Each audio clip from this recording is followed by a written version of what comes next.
ETF index mutual funds నేర్చుకుని stock మార్కెట్లో రాణించాలనుకుంటున్నారా? వెంటనే ఈ నెంబర్కి కాల్ చేయండి. నమస్తే, వెల్కమ్ టు సుమన్ టీవీ. నేను విష్ణు. ప్రస్తుతంతో పాటు qualified person finance professional QPFP చారి గారు ఉన్నారు. వారితో మాట్లాడదాం. సార్ నమస్తే. సార్ చారి గారు నమస్తే అండి. సార్ చారి గారు వెల్కమ్ బ్యాక్ సార్. చాలా రోజుల తర్వాత సుమన్ టీవీకి రావడం జరిగింది మా ప్రేక్షకుల కోసం. సో అయితే చారి గారు, మన తాత ముత్తాతలు పెద్దవాళ్ళు వారసత్వ సంపదగా మనకి ఆస్తులు ఇస్తుంటారు. సో కొంతమంది ఏం చేస్తుంటారంటే ఆస్తుల్ని సక్రమంగా వాటిని పరిరక్షిస్తుంటూ, అంటే అప్పట్లో పెద్దవాళ్ళు ఒక 2 కోట్లు ఒక 3 కోట్లు విలువ చేసే ఆస్తులను ఇస్తే దాన్ని నెక్స్ట్ జనరేషన్ వాళ్ళు పెంచి దాన్ని ఒక 50 కోట్లకు 100 కోట్లకు తీసుకెళ్తుంటారు. ఇంకొక రకం కేటగిరీ ఆఫ్ పీపుల్ ఉంటారు. అప్పట్లో పెద్దవాళ్ళు 2-3 కోట్ల రూపాయలు అంటే ఆ వాల్యూ ఉన్న ప్రాపర్టీస్ని ఇస్తే వీళ్ళ జనరేషన్కి వచ్చే లోపల చివరికి ఏమీ లేకుండా పోతుంటుంది. పెద్దవాళ్ళు చెప్తుంటారు, బాబా అప్పట్లో వీళ్ళ తాతగారు వీళ్ళకి ఒక 50 ఎకరాలు పొలం ఇచ్చారు బాబా, ఇప్పుడు చూస్తే ఒక 1/2 ఎకరం కూడా లేదు, మొత్తానికి వీళ్ళు అన్ని ఖాళీ చేసేసారని చెప్తుంటారు కదా. మరి ఈ విధంగా మన తాత ముత్తాతలు మన పెద్దవాళ్ళు మనకిచ్చే ఈ వారసత్వ సంపద ఆస్తుల్ని మనం ఏ విధంగా సక్రమంగా వాటిని పరిరక్షించి ఆ సంపదను వృద్ధి చేసి నెక్స్ట్ జనరేషన్స్కి మనం ఏ విధంగా అందించాలి అంటారు వాటిని? చాలా మంచి ప్రశ్న అండి.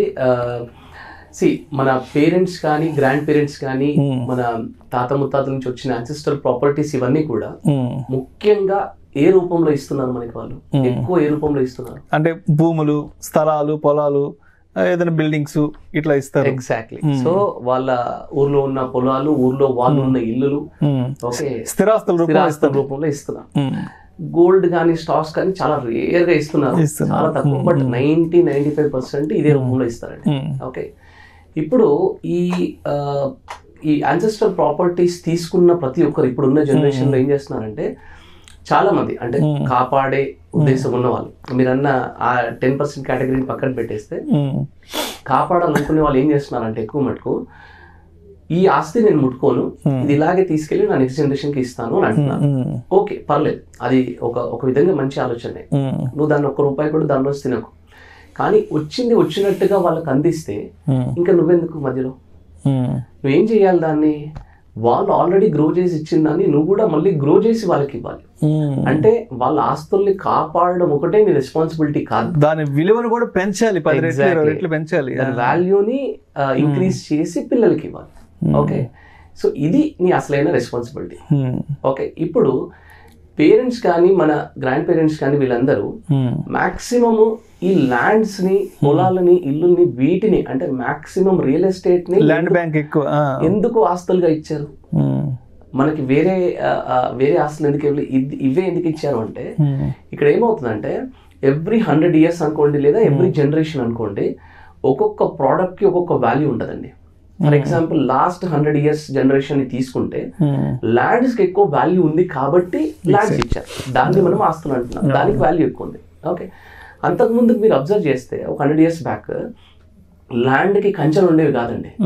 అక్కడ ఆ మూల ఒక చెట్టు ఉంది, ఆ చెట్టు నుండి ఈ చెట్టు వరకు నా ల్యాండ్. ఓకే, అది వేరే వాళ్ళు వచ్చి కబ్జా చేయడానికి అవకాశం కూడా లేదు, ఎందుకంటే అసలు వాల్యూ లేదు అప్పుడు. ఒకప్పుడు అంతకుముందు ల్యాండ్ కంటే ముందు ఆస్తులు ఏ రూపంలో ఇచ్చారు? ఆస్తులు ల్యాండ్ కంటే ముందు బంగారం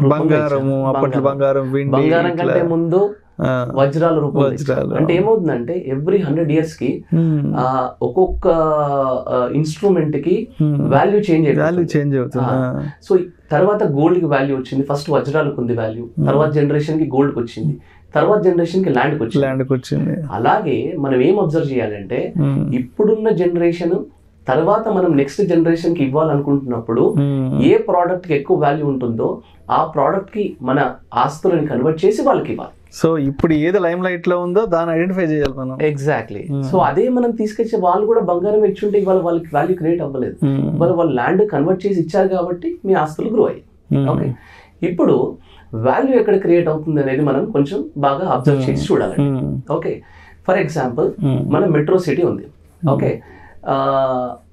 ఫర్ ఎగ్జాంపుల్ హైదరాబాద్ లో హైయెస్ట్ గ్రో అయిన ల్యాండ్స్ ఎక్కడ ఉన్నాయండి? ఈ Kokapet financial district, Kokapet, hitech city. Okay, ఇక్కడ ఈ ల్యాండ్స్ గ్రో అవ్వడానికి మెయిన్ రీజన్ ఏంటి? అంటే ఆ చుట్టుపక్కల వచ్చినటువంటి డెవలప్మెంట్ యాక్టివిటీస్, ఐటీ కంపెనీస్ రావడం, అంటే ఫైనాన్షియల్ గా బాగా స్ట్రెంగ్ అయింది ఆ ఏరియా అంతా. కరెక్ట్. అంటే దాని అర్థం ఏంటంటే బిజినెసెస్ అక్కడ గ్రో అయ్యాయి. ఓకే, అంటే దీని అర్థం ఏంటంటే బిజినెసెస్ వల్ల ల్యాండ్ గ్రో అవుతుంది కానీ ల్యాండ్ వల్ల బిజినెసెస్ గ్రో అవ్వట్లేదు. అంటే ఈ జనరేషన్ కి నెక్స్ట్ జనరేషన్ కి వాల్యూ క్రియేట్ చేసేది బిజినెస్. ఇంకో ఎగ్జాంపుల్ తీసుకుందాం. ఫర్ ఎగ్జాంపుల్ ఇవాళ మనం ఇక్కడ ఈ బిల్డింగ్ లో కూర్చొని చేస్తున్నాం. ఈ బిల్డింగ్ అంతా సుమన్ టీవీ ఉందనుకోండి. సుమన్ టీవీ వల్ల బిల్డింగ్ కి వాల్యూ వస్తుందా, లేదా బిల్డింగ్ వల్ల సుమన్ టీవీకి వాల్యూ వస్తుందా? సుమన్ టీవీ తలుచుకుంటే ఇలాంటి బిల్డింగ్లు 10 కొనగలుగుతుంది, 100 కొనగలుగుతుంది. అంటే దీని అర్థం ఏంటంటే బిల్డింగ్ వల్ల కాదు సుమన్ టీవీకి వాల్యూ వచ్చేది, ఈ సుమన్ టీవీ అనే బిజినెస్ వల్ల ఈ బిల్డింగ్ కి, ఈ లొకేషన్ కి ఒక వాల్యూ ఉంటుంది. ఎగ్జాక్ట్లీ. అంటే దీని అర్థం ఏంటంటే ఈ బిజినెసెస్ కి వాల్యూ ఉంది. ఇప్పుడు ఒకప్పుడు వజ్రాలకు ఎలా వాల్యూ ఉందో, ఒకప్పుడు గోల్డ్ కి ఎలా వాల్యూ ఉందో, ఒకప్పుడు ల్యాండ్ కి ఎలా వాల్యూ ఉందో, ఇవాళ బిజినెసెస్ కి వాల్యూ ఉంది. ఈ బిజినెసెస్ అన్ని కూడా ఇవాళ స్టాక్ రూపంలో ఉన్నాయి. అయితే అంటే ఇప్పుడు వ్యూవర్స్ అందరూ అంటే ఏంటి మా తాతల ఆస్తి అంతా తీసుకొచ్చి స్టాక్ లో పెట్టమంటారు, అది కాదండి. నేను చెప్పాలనుకుంది అది కాదు. అంటే స్టాక్స్ లో వాల్యూ క్రియేట్ అవుతుంది కానీ ప్రాక్టికల్ గా ఏమవుతుందంటే మన మన మనకిప్పుడు సేఫ్టీ, ఓకే, మనకి ఇప్పుడు టైం లేదు అందులో. ఫస్ట్ ఆఫ్ ఆల్ మనం అన్ని చూడడానికి టైం లేదు, అలాగే నాలెడ్జ్ లేదు మనకి. ఓకే, ఈ నాలెడ్జ్ టైం స్పెండ్ చేయకుండా మనకి 100% సేఫ్టీ ఉండి, 100% ఫ్లెక్సిబిలిటీ ఉండి, 100% ట్రాన్స్పరెన్సీగా ఉండి, అంటే నా డబ్బు ఎక్కడికి వెళ్తుంది అని 100% ట్రాన్స్పరెన్సీగా ఉండి, 100% మంచి రిటర్న్, గుడ్ రిటర్న్, నాకు ల్యాండ్లో ఎంత రిటర్న్ వస్తుందో అంత రిటర్న్ వచ్చే ప్రోడక్ట్ ఉందనుకోండి, డెఫినెట్గా అదొక వాల్యూ క్రియేట్ చేసే ప్రోడక్ట్ కాబట్టి దాంట్లో మనం డబ్బులు పెట్టుకోవచ్చు. అదే మ్యూచువల్ ఫండ్స్. ఓకే, మనకి వాల్యూ జనరేట్ చేస్తుంది, 100% సేఫ్టీ ఉంటుంది, ట్రాన్స్పరెన్సీ, ఫ్లెక్సిబిలిటీ ఇవన్నీ కూడా ఉన్నాయి కాబట్టి 100% మనకి value generation product mutual funds కాబట్టి పెట్టచ్చు. ఓకే, సో ఫైనల్గా అంటే పేరెంట్స్ ఇచ్చిన ఆస్తుల్ని వాల్యూ జనరేట్ చేయాలి అంటే మనం చేయాల్సిన పని ఏంటంటే ఫస్ట్ ఆఫ్ ఆల్ అక్కడ మన ల్యాండ్ ఎక్కడైతే ఉందో అక్కడ మనం ఏదైనా బిజినెస్ స్టార్ట్ చేయాలి. ఒకటి పాయింట్ నెంబర్ 1. లేదా పాయింట్ నెంబర్ 2, దాన్ని రివ్యూ చేయాలి. అంటే దాని చుట్టుపక్కల ఏమైనా బిజినెసెస్ వస్తున్నాయా లేదా. Okay, end of the day ఈ జనరేషన్కి నెక్స్ట్ జనరేషన్కి వాల్యూ క్రియేట్ చేసేది బిజినెస్లే. ఓకే, ఇవి రెండూ జరగట్లేదు అంటే నాకు లాస్ట్ 10 yearsలో ఇది నాకు ₹1 కోటి ఉన్న ఆస్తి ఇప్పటికి 5 కోట్లు అయిపోయింది అన్నారు అనుకోండి, అక్కడ సాచురేషన్ వస్తుంది. మీరు ఏం అబ్జర్వ్ చేయాలంటే నెక్స్ట్ 10 years కానీ 15 years కానీ ఈ 5 crores ఉన్న ప్రాపర్టీ ఎంత అవ్వచ్చు. లేదండి ఆల్రెడీ ఎక్కువైపోయింది, ఇంకో 10 సంవత్సరాల వరకు ఇది పెరిగే అవకాశం లేదన్నారు అనుకోండి, వెంటనే ఖచ్చితంగా మీరు బిజినెసెస్కి ట్రాన్స్ఫర్ చేయాలి. అంటే మ్యూచువల్ ఫండ్కి ట్రాన్స్ఫర్ చేసి తీరాల్సిందే అందులో. ఓకే, ఎందుకంటున్నానంటే ఇప్పుడు మన పేరెంట్స్ తాతలు ఇచ్చిన ఆస్తులని మనం మెట్రో సిటీలో ఉండి హోమ్ టౌన్కి వెళ్ళి మేనేజ్ చేయడం మనకే చాలా కష్టంగా ఉంది. అలాంటిది నెక్స్ట్ జనరేషన్ వాళ్ళు ఎప్పుడు ఎక్కడ ఏ కంట్రీలో ఉంటారో తెలియదండి. మనం ఊరు నుండి మెట్రో సిటీకి వచ్చాము, వాళ్ళు మెట్రో సిటీ నుండి అదర్ కంట్రీకి వెళ్తారు. మనం వాళ్ళని ఆపలేము, వాళ్ళ గ్రోత్ ఆపలేము. అలాంటి వాళ్ళకి కనుక ఇలాంటి ఆస్తుల్ని మనం ఇచ్చామనుకోండి, పాత ఆస్తుల్ని మనం ఇచ్చామనుకోండి, it is very difficult for them to manage. అందుకని ఫస్ట్ ఆఫ్ ఆల్ ఒకటి అక్కడ బిజినెస్ ఏదైనా స్టార్ట్ చేస్తారా, లేదా దాని చుట్టుపక్కల ఫ్యూచర్ డెవలప్మెంట్ బిజినెస్ ఏమైనా వస్తున్నాయా, లేదా మూడవది తీసి బిజినెసెస్ మ్యూచువల్ ఫండ్స్ లాంటి ప్రోడక్ట్లు ఏమైనా పెడతారా. ఇలా వాల్యూ జనరేట్ చేసి ఇవ్వాలి తప్ప. ఫర్ ఎగ్జాంపుల్ నాకు కొంతమంది ఫ్రెండ్స్ కానీ మన రిలేటివ్స్లో కొంతమంది ఉన్నారండి, వాళ్ళ ఊర్లలోనేమో 10 కోట్ల భూములు, 5 కోట్ల భూములు ఉన్నాయి. ఇక్కడ చూస్తేనేమో సొంత ఇల్లు లేదు, కారు లేదు, అసలు ఒక 25-35 వేలకి జాబ్ చేస్తుంటారు. వాళ్ళు తినడానికి కొంచెం కష్టం అవుతా ఉంటే చూస్తేనేమో వెనకాలేమో 10 కోట్ల ఆస్తి, 5 కోట్ల ఆస్తి ఇలా ఉంది. వాళ్ళని చూస్తే నాకు ఏమనిపిస్తుంది అంటే అదేదో సినిమాలో ఆ కోడిని అక్కడ కట్టేసి ఇక్కడ కూర్చొని రైస్ తింటా ఉంటారు చూడండి, దాన్ని చూసుకుంటూ ఎంజాయ్ చేస్తూ తింటా ఉంటారు చూడండి. అంటే అసెట్స్ పరంగా రిచ్ బట్ క్యాష్ పరంగా పూర్. నేనేమన్నానంటే ఐదర్ మీరైనా దాన్ని ఎంజాయ్ చేయండి, లేదా నెక్స్ట్ జనరేషన్ కి వాల్యూ అయినా క్రియేట్ చేయండి.